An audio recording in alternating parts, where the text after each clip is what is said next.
తెలంగాణ నుంచి రాజ్యసభకు అభిషేక్ మను సింఘ్వి పేరు ఖరారైంది. ఏఐసీసీ అధికారిక ప్రకటన విడుదల చేసింది.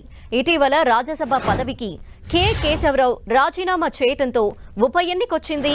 ఈ ఉప ఎన్నిక అభ్యర్థిగా అభిషేక్ మను సింఘ్వి పేరుని కాంగ్రెస్ ప్రకటించింది. గతంలో హిమాచల్ ప్రదేశ్ నుంచి రాజ్యసభ బరిలో నిలిచిన సింఘ్వి ఓటమి పాలయ్యారు.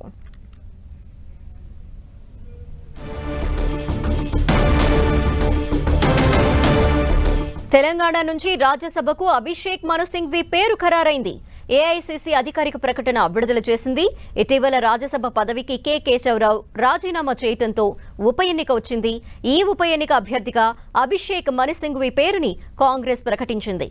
గతంలో హిమాచల్ ప్రదేశ్ నుంచి రాజ్యసభ బరిలో నిలిచి సింఘ్వి ఓటమి పాలయ్యారు. మరిన్ని డీటెయిల్స్ మా ప్రతినిధి గోపి అందిస్తారు. గోపి, రాజ్యసభ ఉప ఎన్నికకు సంబంధించి తెలంగాణ నుంచి రాజ్యసభకు అభిషేక్ మను సింఘ్వి పేరుని ఏఐసీసీ అధిష్టానం ఖరారు చేయడం జరిగింది. ఏఐసీసీ నుంచి కేసీ వేణుగోపాల్ ప్రకటన విడుదల చేశారు.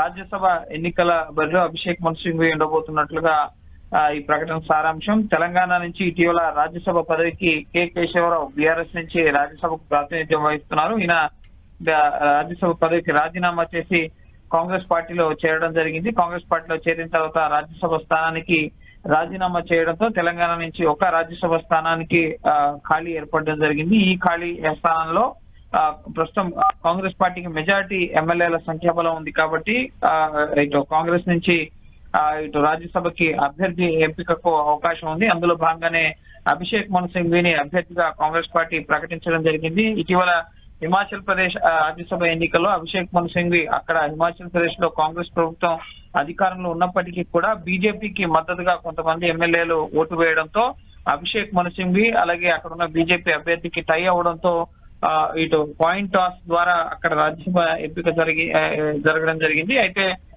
అందులో కూడా అభిషేక్ మను సింఘ్వి ఓటు పాల్గొనడంతో రాజ్యసభకి నామినేట్ కాలేకపోయారు. ఇప్పుడు తెలంగాణ నుంచి ఖాళీ ఏర్పడడంతో సో ఈ తెలంగాణ స్థానం నుంచి ఇటు అభిషేక్ మను సింఘ్వికి స్థానం కల్పించడం జరిగింది. సీనియర్ అడ్వకేట్ గా అలాగే గతంలో కూడా ఆయన రాజ్యసభ ఎంపీగా పనిచేశారు. సో కాంగ్రెస్ పార్టీకి మెజారిటీ రాష్ట్రాల్లో కాంగ్రెస్ పార్టీ అధికారంలో లేకపోవడంతో ఇప్పుడు ముఖ్యంగా తెలంగాణ నుంచి ఖాళీ ఏర్పడడంతో అభిషేక్ మను సింఘ్వి రాజ్యసభకు నామినేట్ అవ్వడానికి అవకాశం లభించడం జరిగింది. అందులో భాగంగానే అభిషేక్ మను సింఘ్వికి స్థానం కల్పించడం జరిగింది. Okay, thank you Gopi.